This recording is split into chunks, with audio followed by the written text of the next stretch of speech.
नमस्कार मित्रों, राम श्रृंखला भाग 77 में आप सभी का स्वागत है।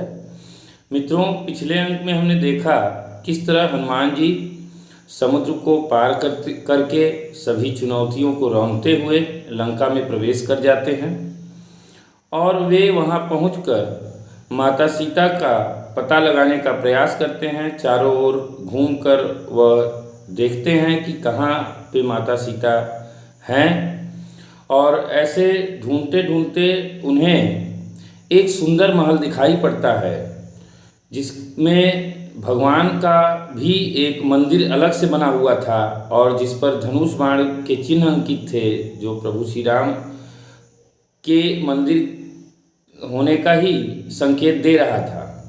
ऐसे में उन्हें यह लगा कि अरे यहाँ तो सभी असुर हैं, लंका निश्चर निकर निवासा, यहाँ कहाँ सज्जन कर बासा, यहाँ पर सज्जन कहाँ निवास कर रहे हैं, जबकि यहाँ सब राक्षसों का समूह ही निवास करता है। और ऐसा वह सोच रहे थे और मन में उन्हें प्रसन्नता भी हो रही थी कि चलो कोई तो हमारे विचारधारा का मिला। और ऐसा सोच रहे थे तभी जो है विभीषण जी उठते हैं, राम राम सुमिरन करते हुए उठते हैं और जिन्हें देखकर हनुमान जी हर्षित होते हैं। एहि सन हठी करिहउँ पहिचानी, साधु ते होई न कारज हानि।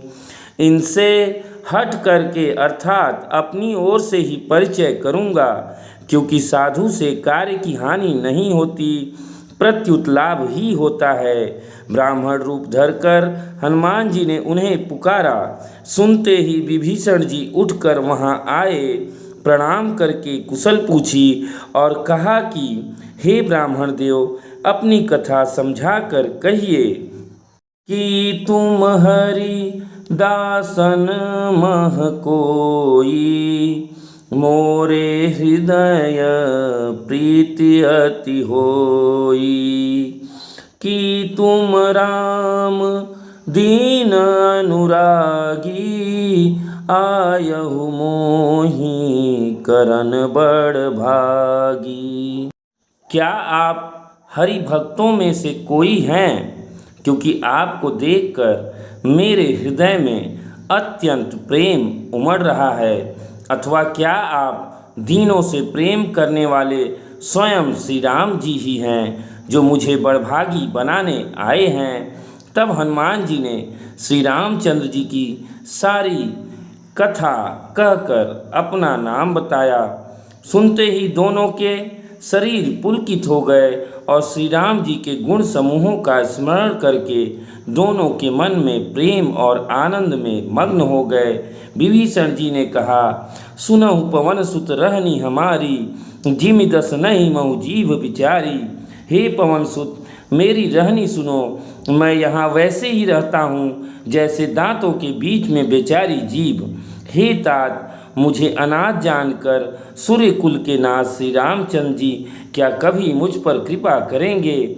मेरा तामसी शरीर होने से साधन तो कुछ बनता नहीं और न मन में श्री रामचंद्र की चरण कमलों में प्रेम ही है, परंतु हे हनुमान, अब मोहि बा भरोस हनुमंता, बिनु हरि कृपा मिलहि नहीं संता।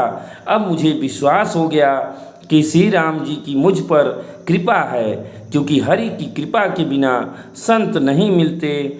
जब श्री रघुवीर ने कृपा की है तभी तो आपने मुझे हट करके अपनी ओर से दर्शन दिए हैं। हनुमान जी ने कहा, हे विभीषण जी, सुनिए, प्रभु की यही रीति है कि वे सेवक पर सदा ही प्रेम किया करते हैं। कहूँ कवन मैं परम कुलीना, कपि चंचल सब ही विधिहीना। प्रात ले जो नाम हमारा, तेहि दिन ताहि न मिले आहारा। भला कहिए, मैं ही कौन बड़ा कुलीन हूँ? जाति का चंचल बानर हूँ और सब प्रकार से नीच हूँ। प्रातः काल जो हम लोगों अर्थात बंदरों का नाम ले ले तो उस दिन उसे भोजन न मिले। असमय अधम सखा सुनूं मोहूं पर रघुबीर, कीन्ही कृपा सुमिरि गुण भरे बिलोचन नीर। हे सखा सुनिए, मैं ऐसा अधम हूँ, पर श्री रामचंद्र जी तो मुझ पर भी कृपा ही किए हैं। भगवान के गुणों का स्मरण करके हनुमान जी व विभीषण जी के नेत्रों में प्रेमाश्रुओं का जल भर आया।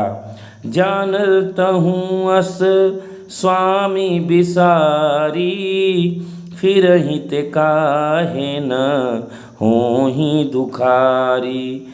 जो जानते हुए भी ऐसे स्वामी श्री रघुनाथ जी को भुलाकर विषयों के पीछे भटकते फिरते हैं, वे दुखी क्यों न हों। इस प्रकार श्री राम जी के गुण समूहों को कहते हुए उन्होंने अनिवर्चनीय शांति प्राप्त की।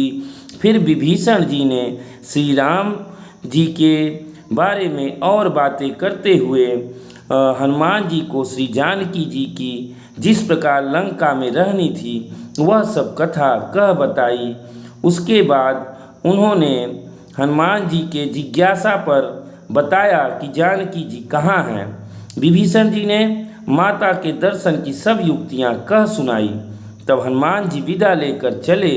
फिर वहीं पहले का मशक का रूप धर कर वहाँ गए जहाँ अशोक वन में सीता जी रहती थी। सीता जी को देखकर हनुमान जी ने उन्हें मन ही मन में प्रणाम किया। उन्हें बैठे बैठे ही रात्रि के चारों प्रहर बीत जाते हैं। सीता जी का शरीर दुबला हो गया है, सिर पर जटाओं की एक वेली है, हृदय में श्री रघुनाथ जी के गुण समूहों का स्मरण करती रहती हैं। मित्रों, आज की कथा में हमने देखा कि किस तरह हनुमान जी और विभीषण जी प्रभु श्री राम के गुणों की चर्चा कर रहे हैं। दोनों ही परम भक्त हैं, महान भक्त हैं, भक्त की पराकाष्ठा हैं और सभी सद्गुणों से युक्त हैं। लेकिन इतने बड़े भक्त होने के बावजूद भी उन दोनों में ही जरा सा भी यह लेस मात्र भी अभिमान नहीं है कि हम भक्त हैं, और यही सच्चे भक्तों का लक्षण होता है।